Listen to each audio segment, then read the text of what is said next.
It's time for In the Money, Stock Market Action on AM 820 News.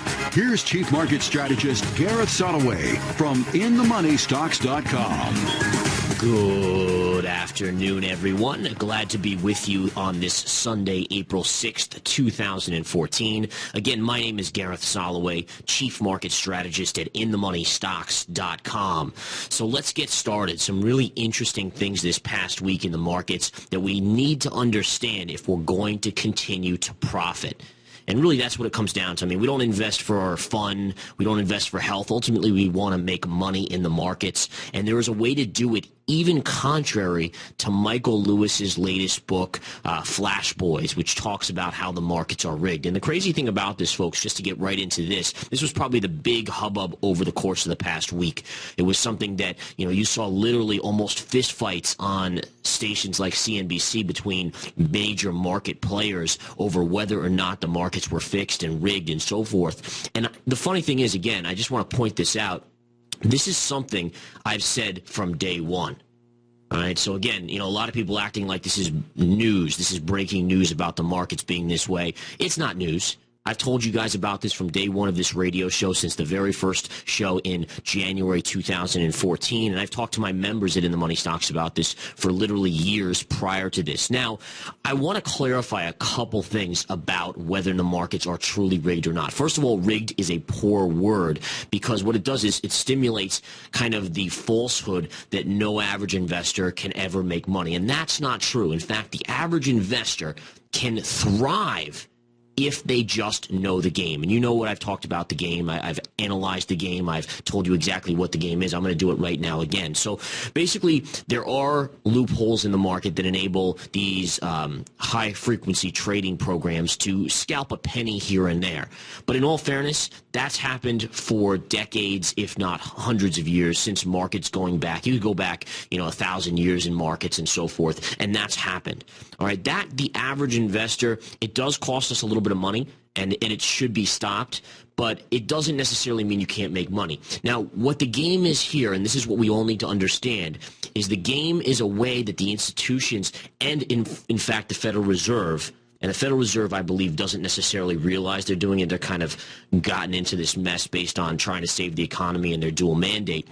But they will push the markets, and the markets will go to inflated levels one way and to exponentially low levels the other way. And what this does is it translates a fear or emotion or a greed emotion to the average investor, which creates a reaction. And I've talked about this reaction. And that reaction, when the markets are at all-time highs, like we've seen over the past couple months, is to buy the market. Well, guess what? The institutions, and I've said this since day one as well, they want that reaction. All right, they're analysts upgrading stocks like Twitter at 75. You know what Twitter closed at on Friday? Around $43, somewhere around that area. From 75. That's where it got its last upgrades, guys, when it was trading around $75 a share. And now it's almost 50% of that price. I mean, that's mind-boggling. And we're talking about since I started the show in January 2014, I think it hit its high probably in February-ish. So, I mean, you're talking about a couple months ago, it was at that level. And I mean, look at Apple. I've used Apple as a great kind of example. And Apple in 2012 was trading at $700. And more analysts than I could even name at this point came out and upgraded that stock. Now, why are they upgrading it? Well, first of all, they're getting caught on the emotional roller coaster just like the average investor, which should tell you something. It tells you that you should never listen to an analyst because they're probably no better than you or I or anyone else out there, especially the average investor. But the institutions play this game. They play this ping pong game. This game where the ball gets lobbed to one side, where the markets get extended too far, and the average investor gets, kind of greedy and emotional. And they say, oh, man, I'm not making any money, and everyone else around me seems to be making money. This is a bull market. I got to get involved, and they get in on that market. And then sure enough, when do they buy? They buy at the highs, a.k.a., Twitter, Facebook. You can even talk about Facebook, which we'll talk about in a little while. And then ultimately the markets come down as the institutions sell into these buyers and so forth. And that's what it is. Remember, if someone's buying, if an average investor is putting their 401k into the market now, there has to be someone selling. All right, if there's no one selling, then there wouldn't be, no one could ever buy, right? There has to be an equal sell for every buy. which should tell you something. And that's what I've been trying to break to you guys over the past few months of what I've been saying distribution is. Distribution is where the institutions are the ones selling into the small investor buying. And that's one of the reasons why the market hasn't gone substantially higher with all the average investor money flowing into the market. Because there has to be a seller on the other side, right? So if you have record numbers of inflows of money from the average investor into mutual funds, 401ks, et cetera, and that's going into the market and being pushed into the market from the average investor side. And if the markets aren't going substantially higher, that tells you there's a seller on the other side. And I'm telling you this right now. It's happened in the past. We saw it in 2007 and 2000. It'll happen again. And ultimately, the markets are setting up again, as I've said in the past, for a down move. Now, this doesn't mean you can't make money. You just have to know what you're doing. And again, let them rig the markets as much as they want. As long as you understand what they're doing, you just play the game. Play it and know what the rules are, and you put yourself in a position to profit. So, I mean, really interesting over this past week with Michael Lewis and his book, Flash Boys. Amazing kind of commentary as it kind of gripped Wall Street all week long. But when it comes down to it, I don't want anyone to walk away from this conversation and say, oh, well, I'm never going to invest again. Because honestly, you're just going to screw yourself that way. I mean, you cannot do that. Because, in all fairness, there's inflation out there. And if you have your money sitting in the bank, you're losing money anyways. You must learn the game. Okay, a couple other things to go over. We want to go over various things that happened this week. Number one, Friday, markets got smoked. NASDAQ particularly down 110 points, 2.6%. That's the biggest drop in the NASDAQ in one day in a long, long time. Very reminiscent to some of the days we had back in 2008 and 9 before the markets bottomed, kind of that preliminary big sell-off. And I still remember trading with my traders at InTheMoneyStocks.com in 2007, 8, and 9, and we would sit around and watch the Dow swing 500 down, 1,000 down, and then reverse and only be down 250. I mean, it was amazing. You haven't seen that in years and years, but my guess is it'll come back. And again, the Fed is not helping matters by continuing to kind of be as dovish as possible. We'll go over that a little bit later as well. But bottom line is this. All right, the markets continue to be a trader's market, a swing trader's market.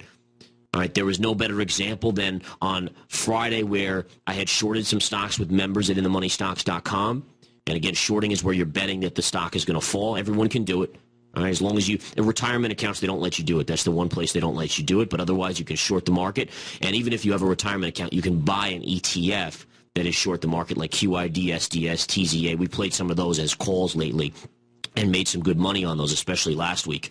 But bottom line is, the markets are kind of gyrating in this level. This is the interim period where the markets are going to begin their rotation to the downside. This is what we call distribution. This is a classic term. And the markets will see a continued weakness with bounces along the way, but ultimately starting to curve around and take a drop to the downside. So I'm going to go over lots of things like that. We got the jobs data on Friday, 192,000 jobs created. The markets initially rallied on that. Pre-market, we saw the S&P 500 opening up as much as 5-10 points, and then the markets just went into sell mode. And many investors were kind of sitting there scratching their heads and saying, well, why did the market sell? Well, a couple different reasons. Number one, 192,000 was basically in line with expectations, but the bottom line is, after $4 trillion plus printed by the Fed and zero interest rates, is this the best we're going to get? Now, we know the Fed is beginning to tighten. They've already started to pull back on QE. But ask yourself that. Markets, this is where we are with the economy. After all that stimulus, that's the best they could do. And that's what I think is starting to scare the average investor. All right, we know that the Fed is going to continue to pull back on QE. Even if they stall out, it's still less money printing than they were doing a few months ago. And that's going to have an impact. You take into account China, what's going on in China. You take into account Europe. Europe's now talking about having to do a new major stimulus because things are still bad there. The Russian-Ukrainian situation, which now is affecting, there's trade sanctions involved. And all these other issues are now developing into more of a storm cloud than most people had thought. And then again, when you look at that jobs number, yeah, all right, it's a good jobs number. And this is one other thing I want to point out, folks. The future PE, next year's PE of the S&P 500 is supposed to be around the 15.2 level. You know what level it was in 2007? 15.2. So go think about that one and think about the connection to 2007. A lot of people saying, oh, the markets aren't overvalued.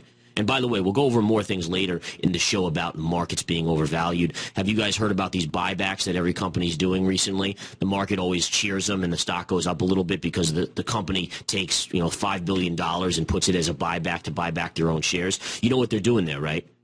They're reducing the amount of outstanding shares, which automatically will increase their earnings. So they're not necessarily making more money. They might still make, $100 million in profit for the year, but on a PE basis, because there's less shares out there, now all of a sudden, guess what? Now their PE drops and it looks like a better deal. And it's a way for a company, and this has been so common lately because there really isn't any natural growth going on. Companies have been doing buybacks just so they can keep their earnings per share, I should say, growing. So these little things are very important for us as investors to understand. All right, we're going to take a break, but when we get back, I want to go over each and every day last week. I want to talk about the internals of the market. I want you guys to be so set up next week for the market that you will nail it nonstop. All right, so again, my name, Gareth Soloway, Chief Market Strategist at InTheMoneyStocks.com. This is In the Money Stock Market Action on 820 AM News Talk Radio. Now back to In the Money Stock Market Action on AM 820 News. Here's Gareth Soloway.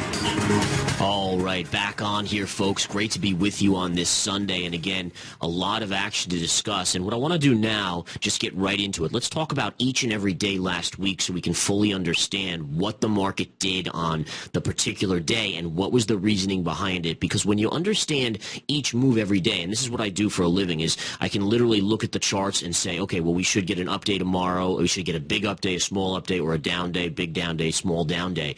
And I would say 8 out of 10 times I'll be dead on that market action.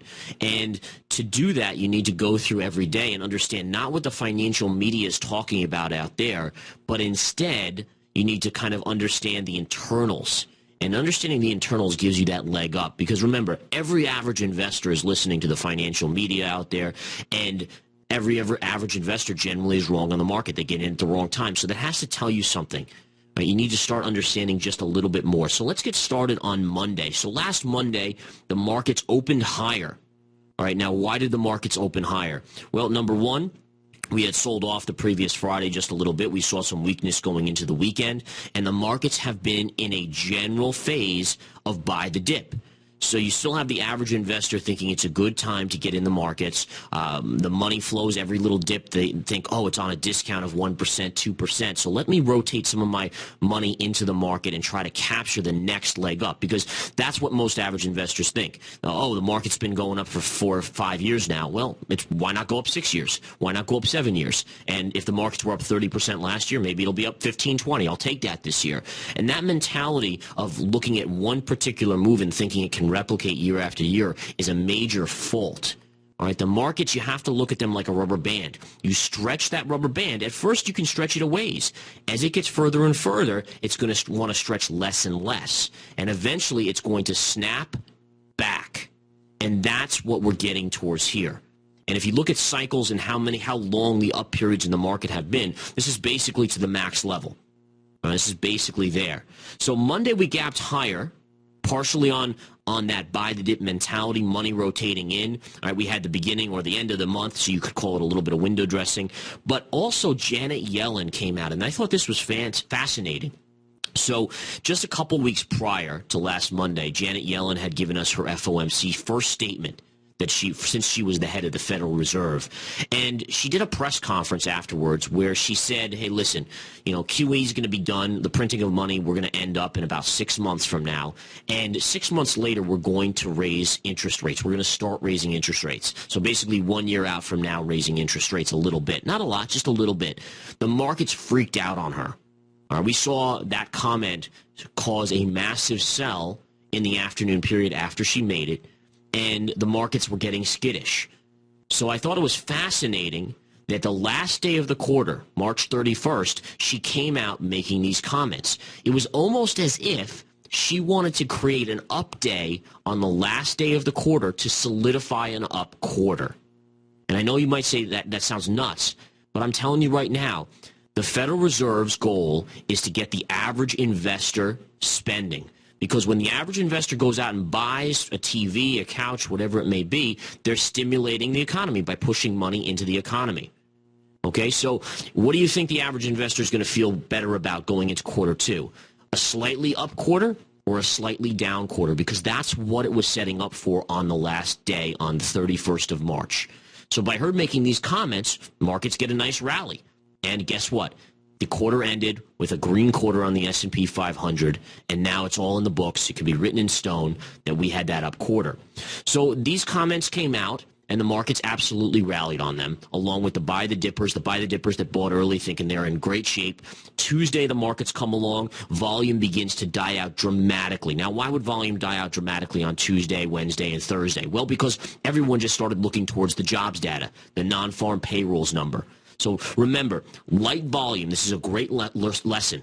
Light volume in the market breeds neutral to upside bias. Always remember that, folks. When you see heavy selling, 9 out of 10 times the markets are going to have heavy, heavy volume to them. Actually, 10 out of 10 times. So if there's light volume in the market, a neutral to upside float should be expected. So that's what we had starting on Tuesday. Markets were still coming off of the good comments from Janet Yellen. Her comments created, guess what? Created the emotional push in the average investor to go in and buy the market again. Oh, Janet Yellen, she's backing off her comments. Basically, she came out and said, hey, listen, I'm going to withdraw everything I said from that press conference. We're going to print forever. In fact, many analysts and commentators described her comments as the most bullish of any Fed president or chairman ever. All right, they were that dovish, that positive to printing money forever. Now, we saw a nice rally on Monday. Tuesday, on light volume, the markets floated up just a little bit. Same thing on Wednesday. All right, Wednesday, we got private sector ADP, but that's really not looked at as closely as the jobs numbers on Friday, the non-farm payrolls, and the unemployment report. And volume on Wednesday was dead again. So what do you think the markets did? They floated up a little bit. Now, a couple things to go over. Monday, when the markets closed, the Dow had a decent day. The NASDAQ was lagging. This is something we've seen very often. It's the reallocation of capital, and it should be a flare going up in front of everyone. All right, what is reallocation of capital? Well, the NASDAQ, if you look at the NASDAQ chart lately, it's gotten crushed, absolutely annihilated. And no better example than on Friday when it was down 110 points or 2.6%. While the Dow, I think the Dow was only down half that or so. Yeah, the Dow was down about 1%. And the NASDAQ was down 2.6, so well less than half of what the NASDAQ was down, the Dow was down. So what we've been seeing lately is reallocation of capital where investors, and this is mostly the pros, by the way, the small investor doesn't really know to do this yet. They're the ones holding the bags on the Facebooks and so forth. The reallocation is taking money away from the high-risk plays like the Facebooks, the Netflix, the Twitters, and rotating into safe plays in the Dow. Now, why are the Dow the safe stocks? Well, the Dow stocks have been around for ages. You got DuPont, you got Procter & Gamble, you got IBM, and that's where the flow of money is going. So it's not being pulled 100% out of the market. And this is what I mean by you're in the interim period of a top in the market. Remember these words a year from now. You're in your interim period before the down slope. So imagine a sharp move up, and then nothing just reverses on a dime, right? You have kind of a cycling where some investors get getting skittish, but some investors are still buying. So that creates that sideways top, which is what we've seen since January. Choppy sideways, up and down, distribution occurring. And you've seen a rotation of capital from high risk into low risk stocks. The next phase, what would be the next phase following the rotation of high risk to low risk? All right. The next phase, as it starts to slope down, would be no risk at all, right? If you go from heavy risk to mid-risk, to low-risk, to no-risk. And that's the cycle that you're seeing here in the markets, and that's a great way to describe it, so it should be understood by each and every one of you. All right, so again, that's what we've been seeing lately. The one day that changed was on Tuesday, which was the third day of the rally, and we saw the NASDAQ actually bounce back better than the Dow. But as soon as Wednesday came, it reversed, and Dow was stronger, NASDAQ weaker again. Thursday, lightest volume day of the month, actually I think of the year, It was ridiculously light, about 75 million on the SPY traded, and that was right before the jobs data, and then Friday the jobs data came out. And by the way, NASDAQ on Thursday, even though the Dow, I think, was flat to positive, the NASDAQ was down about 26 points on that day, so it actually took a pretty big hit. So we saw this rotation. Even with the market rallying, if you look at the NASDAQ chart, it's just been kind of straight down except for that one bounce on Tuesday. Bottom line is Friday the jobs number comes out, and that's when all you-know-what breaks loose.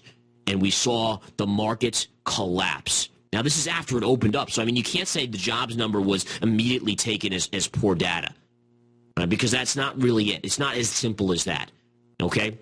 Now, the jobs at 192,000 jobs was basically in line with expectations. I think they were saying 200,000 jobs. So a lot of people would sit there and say, well, why did the market sell? I mean, especially when they opened higher on the day. And the answer, again, is multifaceted, but pretty simple. Number one, you have to start to analyze it and say, wait a minute.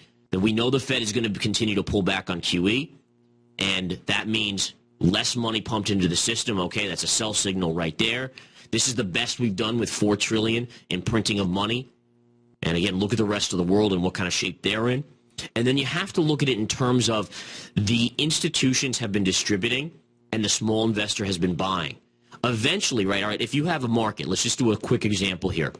If you have 10 buyers and let's say 10 sellers, all right, and the buyers are the small investors and the sellers are the big investors, and they're meeting. So 10 on 10 is meeting. That basically creates an equal market. It means price would stay the same. But the small investors, how much money do they have compared to the big investors? Well, they have a lot less. That's why they're small investors. So what ends up happening here is eventually, after buying the dip so many times from January to February to March and now April, the small investor starts to run out of money. So now you still have 10 sellers in the market, but you only have, let's say, 8 buyers. What's the market going to do? It's going to start to head down, right? And then after that, let's say a week from now you have 6 buyers only, then 4, then 3, then 2, then 1, and guess what? The market has nowhere to go but to the downside. So again, what can the Fed pull out of their hat? What bullets do they have left in their gun at this point? Raise QE again? Well, that was the best growth we had when they were doing, $4 trillion in the last 5 years or so. I can't see that. Interest rates, by the way, we'll talk about this when we come back. Interest rates, even when Janet Yellen tried to push them down, they really didn't go down. That's another credibility issue and things like that. In any case, bottom line is I'm going to get going here. My name's Gareth Soloway. We'll be back for the second half of the show in 1 minute. In the Money stock market action here on 820 AM News. I will talk to you soon. Take care. Here's Gareth Soloway with more In the Money stock market action on AM 820 News. All right, guys, back on here for the second half of the exciting show today.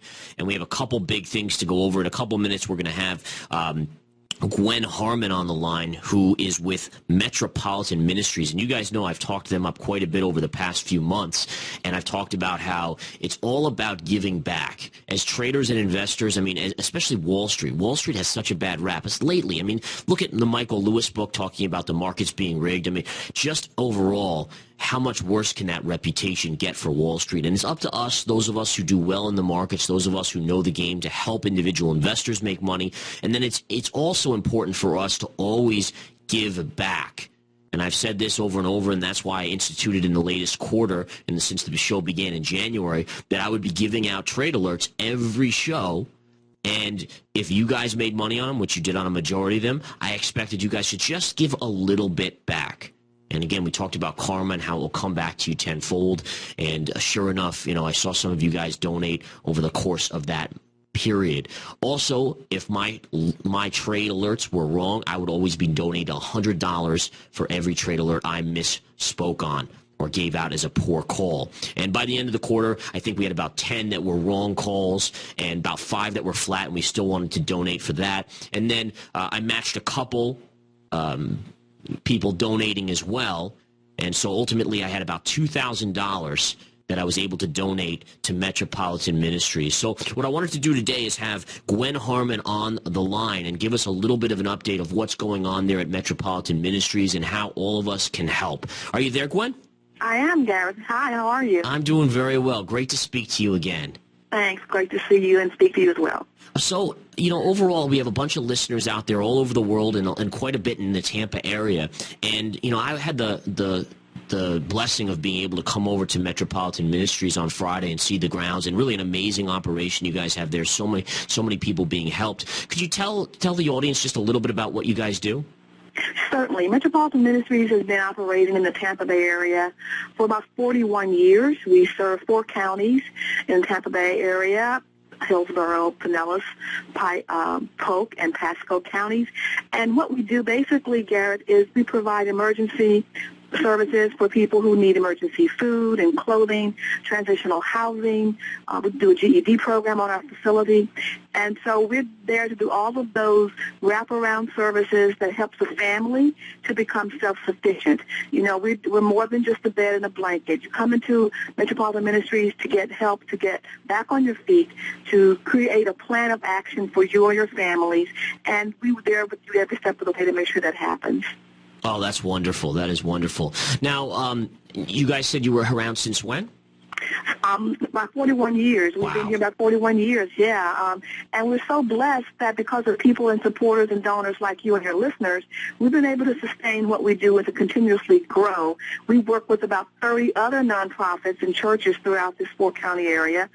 We call them our meal site partners, and they come to our facility. We prepare the food, and they pick up the food, and they distribute food to the disabled, the elderly, and homeless constituents in their areas. And so last year, we provided enough meals for 1.6 million people in that 4-county area based on those meal partners. That's amazing. That is amazing. Now, as our listeners are hearing this, can they donate anything? Like if they have, clothes or food, or what's the best way to go about that? Yes, certainly. We accept food donations. We accept clothing. We accept furniture. Our facility is at 2002 North Florida Avenue in Tampa. We also have a site in Pasco County where you can bring donations, but we do accept all donations. We have a warehouse, we have a thrift store, which we also resell items, but the majority of our food items are given into our metro market, which you saw, and that's for everyday clients who walk in off the street, families, single people who are just down on their luck, who just need some food to help them get through point A to point B.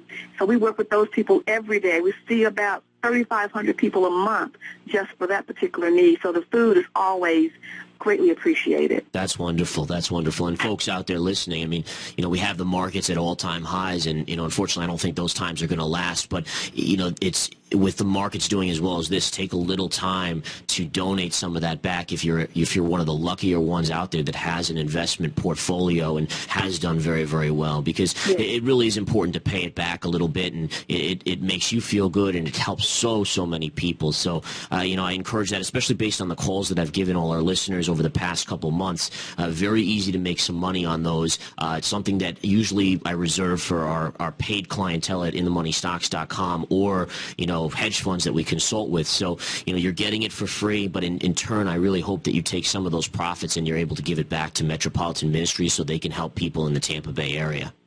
Yes, and I want to thank you and your listeners for supporting us. It was a true blessing for you to come on our campus on Friday and to present the money, and it just meant so much to us and to our families who live there and to people every day who come in who need help. And, for them, they are always saying, thank you, thank you, thank you. We wanted to say thank you publicly to you, Garrett, and to your listeners, because you make the difference. Gratitude is an amazing thing, and when you're blessed beyond measure, it's so easy to give back, and you don't know how many lives you're transforming with just a bag or a box of food. How many children will have to worry about going to bed hungry? And that's a life-changing gesture that you don't know that you're doing, but you really are providing what we consider transformative contributions in somebody's life that needs it the most. That's wonderful, folks. So again, Gwen, if you could just give us, if people want to send a check or donate, can you give us the information again, just so everyone has a chance to grab a pen before that? Sure. We make it very easy for you to donate. If you want to donate money, you can go on our website, actually. It's MetroMin, METROMIN, MetroMin.org. Go to the donations page and do it there. If you have items you want to donate, come to 2002 North Florida Avenue in Tampa, that's near downtown. We accept furniture, clothing, and of course food. So just come by and bring what you'd like to make sure that we get that on our site. But we appreciate whatever support you and your listeners can give us at this time. Excellent. Thank you so much, Gwen, for coming on today and joining us and telling our listeners about how they can help make a difference. Thank you. Appreciate it. Have a great day. Have a great You weekend. too, Garrett. You too. Bye-bye. Bye.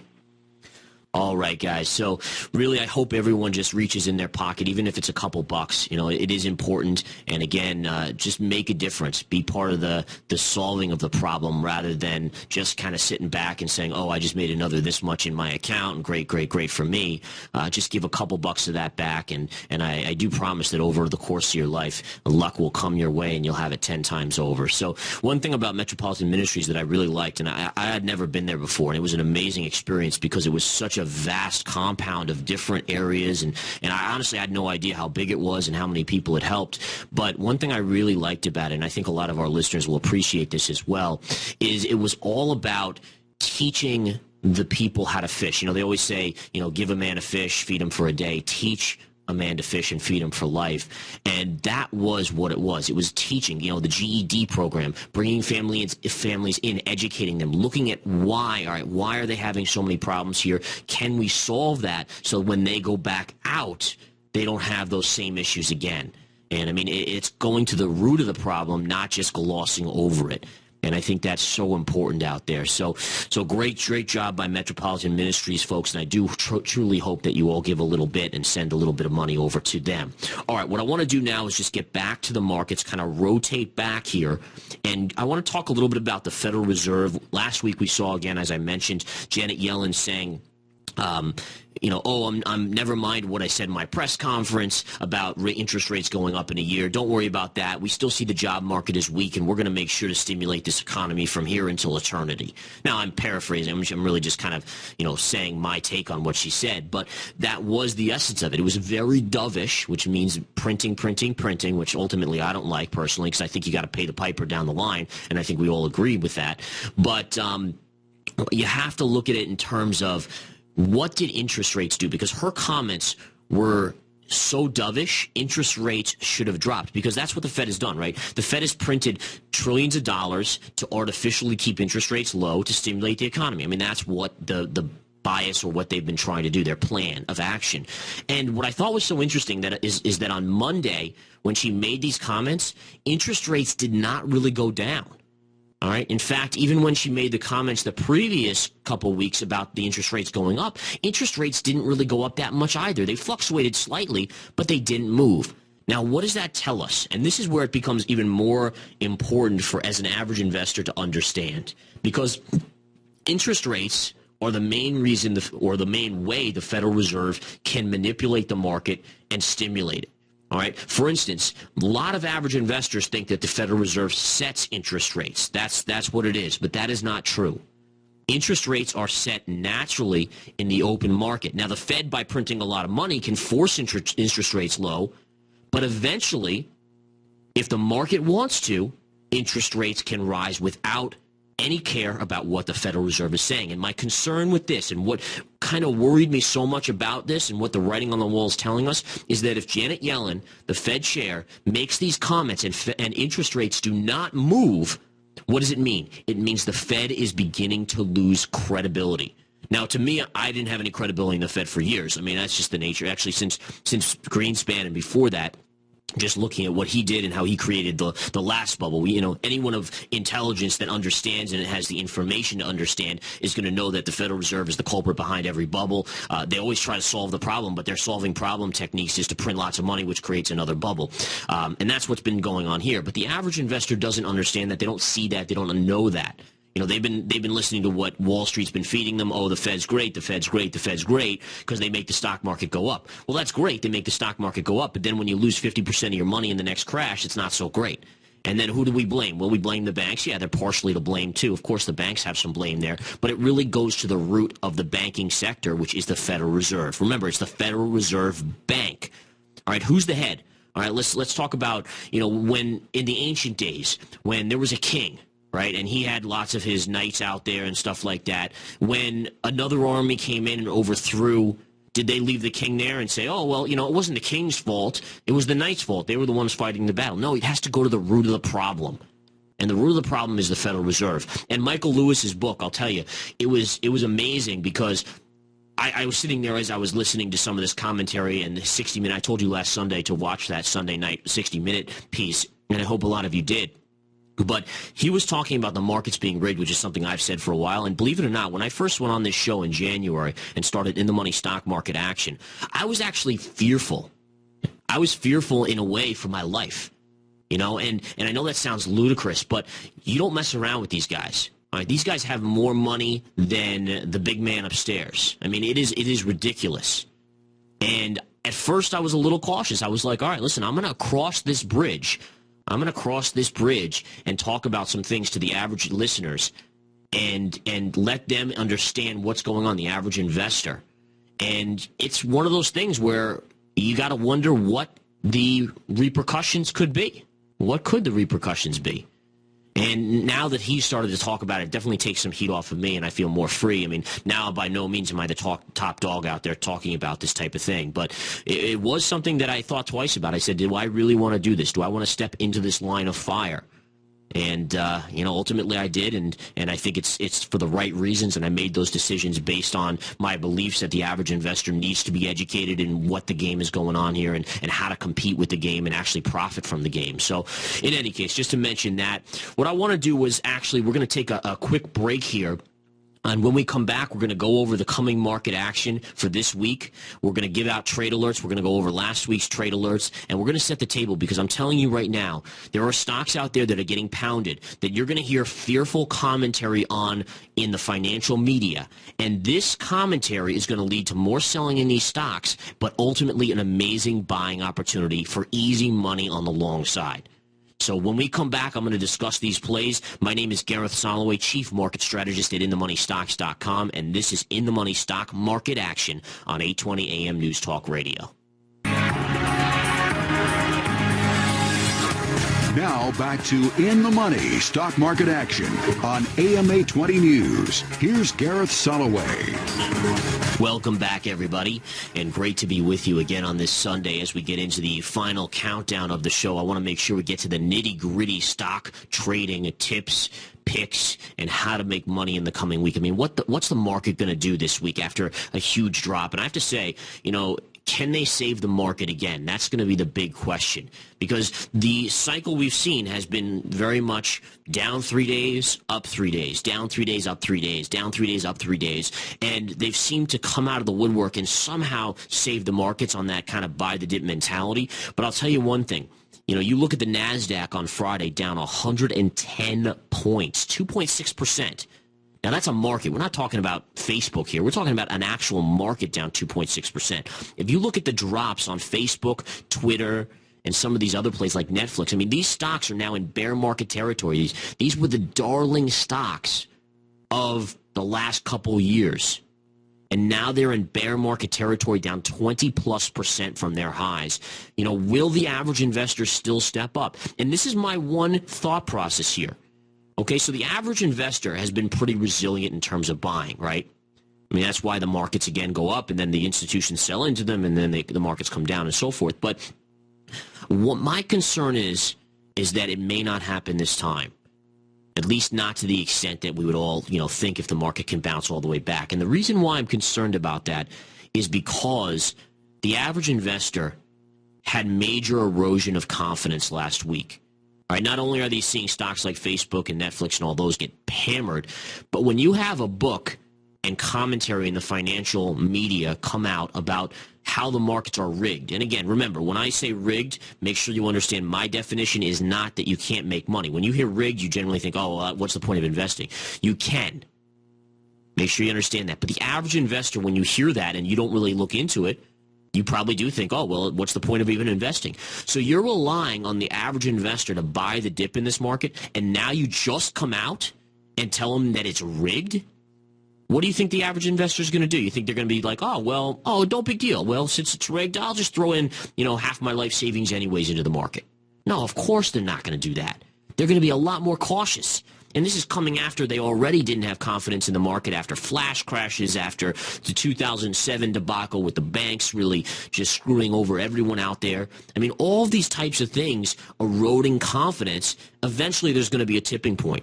And earlier in the show, we talked about how, the smaller investor has less money anyways. So eventually, they're going to start running out of money to put into the market after a certain amount of time, and that can be a major detriment. So I'm a little concerned that this market may continue to collapse down. Now, if it does, good. Now, you might say, oh, my goodness, I can't believe he just said good. Well, why? Because entry price is everything. And if you've been following what I've been saying, you've been cleaning house, yet the markets are flat for the year. You've been making money, and I'm going to give you new ways to make money. Because when stocks come down, it means you have an opportunity to buy if you know where to buy, if you ignore emotion. Now, if you're emotional, and by the way, emotion in life is fine. In trading and investing, it's the death. It's the death signal. You have to stay away from emotion. If you're not emotional and a stock is coming down, you become very logical and you say, okay, the stock has a PE of this. They make this much money. All right, I know they're a firm company. It's like IBM. In 2007, 8, and 9, by 2009, people thought Goldman Sachs and IBM and some of these companies were going out of business. Now, in reality, were they really ever going to go out of business? No. But fear took hold. Emotion took hold. So what you need to do is you need to start looking at stocks like Facebook and Twitter and Netflix and other ones like Priceline. And at a certain price, they become oversold and ready for a bounce. Now, you don't want to put a lot of money in them because they could still flush through that level a little bit, and you don't want to feel too much pain, which would trigger an emotional response for you to get out. You don't want to sell at a loss. So what you need to do is you need to buy a small position, but at the right levels buy. And I'm going to give you some of these levels today, guys, and I'm proud to bring these levels to you. These are levels I spent, hours analyzing, coming up with, and these are levels that ultimately, if they get down there, I'll be buying it too.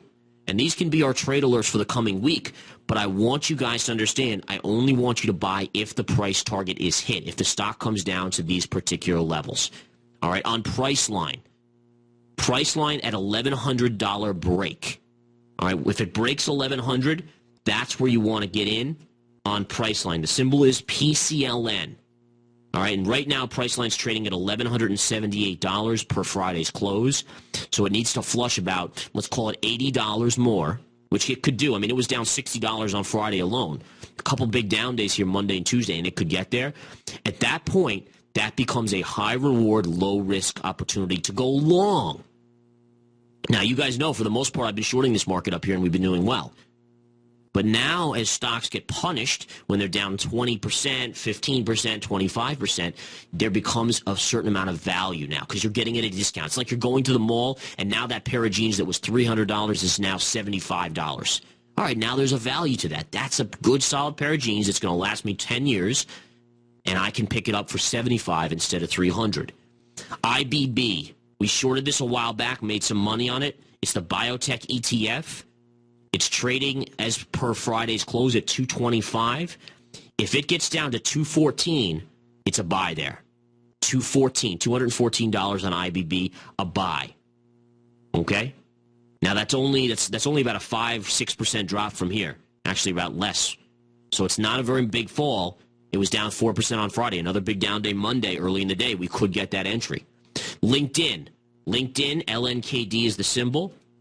That is going to be a buy, in my book, at 160. It currently closed at 165.83, so only about $6 fall from here, and it looks interesting. Okay, Facebook, one of my favorites here to trade. We made a huge amount on this last week on the short, or 2 weeks ago, I should say. I think we made close to about 10.75% on the short. Well, guess what? It's continued to fall, and now it's getting in the range of a buy. It closed Friday at 56.75. If this dips to 53.50, it's a buy. All right, there's another level at $50, so buy small at 53.50, so you can buy a little bit more at $50 Pierce, and you should be putting yourself in for a good, probably 10% to 15% bounce back in the stock. Netflix has a $335 level, which is good support. That'll be a good buying opportunity for a short-term bounce. And then the 305 level, just above 300, is a .382 Fibonacci retrace. That's also major support. That's going to be your other buy level. So 335 buy one, By 2, 305 on Netflix and FLX. Last one I'm going to give you is Twitter. And Twitter, which is currently trading, I mentioned this earlier in the show, per Friday's close, is trading at $43.14. If it gets down to the 52-week lows, which is at a pierce of $40, that's where you start accumulating a little bit. Now remember, I'm telling you this, and I want you guys to listen. All right, a lot of average investors think, oh, Gareth's giving me a level. I can just tuck it away, forget about it, and just hold that stock forever. Wrong. You do that, you'll lose money. Ultimately, all these stocks are going to go lower than that level down the line. I'm giving you what we call a swing trade, which is basically a 1 to 4 week hold period. So again, remember how I'm giving you the trade alerts on Sunday, and it's for a 5-day period till Friday? Same thing here. All right, you're looking for your bounce of 5-10%. Then you say thank you very much. You take your profits, and you move on and wait for the next opportunity. This is a game where you have to know how to play it. If you don't, the institutions will eat you alive. So Twitter, on a break of 40, which would be another $3 plus drop from here, which is not that much, that is your buying opportunity this coming week. So if these levels get hit, I'm going to be picking some up myself, as will my members most likely, and we're going to make some money here on the markets, on these stocks. All right, couple other things I want to go over in the final couple minutes. Number one, last week I gave you guys a couple plays. They honestly mostly ended flat. I gave you gold as a long. Initially, early in the week, it came down a little bit and then surged big, and towards the end of the week, we made a little bit of money on that. And SGS and DD basically flat to slightly lower. So it was, for the most part, a flat week on those 3 trade alerts. That's why I didn't spend much time on them, because net-net, it wasn't like we were making 10% like last week on 2 plays, which were just phenomenal. Okay? Couple other things I want to go over. GM. So GM is having this big issue, big kind of media relations issue, and it's just a sad situation where, some of their cars were faulty. They didn't come out and fix it.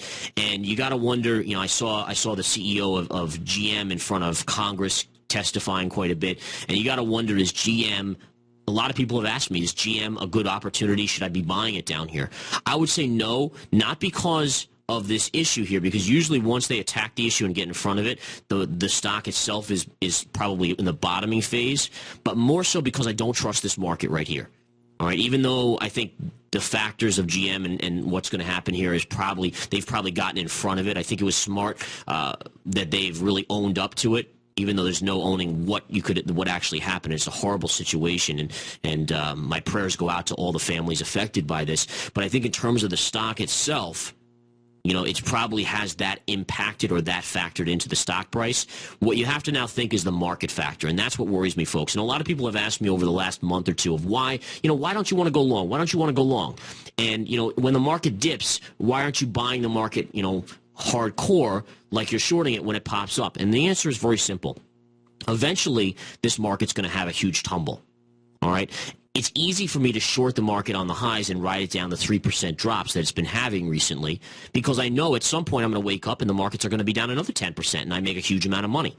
All right, I don't want to be buying the dips like the average investor, because eventually the average investor is going to run out of money and the institutions are going to keep selling and the markets are going to collapse. So upside reward to buy the market is very minimal at these levels. Now, again, there's certain stocks that are in bear market territory, like I just mentioned, that I will go into if they fall more, of course. But the market itself, no good. All right, you got to find your entry prices, and entry is everything. All right, you could have 10 different people entering on a stock, and only one of them could make money because their entry was the best. And that's important for us to remember. Make sure you understand and you follow the charts, and that's what we do at InTheMoneyStocks.com. So as we wrap up the show today, I want to just encourage you all to make sure that you come to InTheMoneyStocks.com. That's my website. That's my company, InTheMoneyStocks.com. There's a 7-day free trial, and you won't get charged or anything. Just cancel before the end. And the point is, come check us out. I want you to come and just see what we do. Listen to my videos. All right, the in-depth nature of the analysis, the calls, nailing calls last week, up huge for the year already, while the average investor is probably flat on the year. Again, InTheMoneyStocks.com, folks. My name is Gareth Soloway, Chief Market Strategist there. This is In the Money Stock Market Action on 820 AM News Talk Radio, and it's been a pleasure to be with you on this Sunday, and I'll talk to you next Sunday. Take care.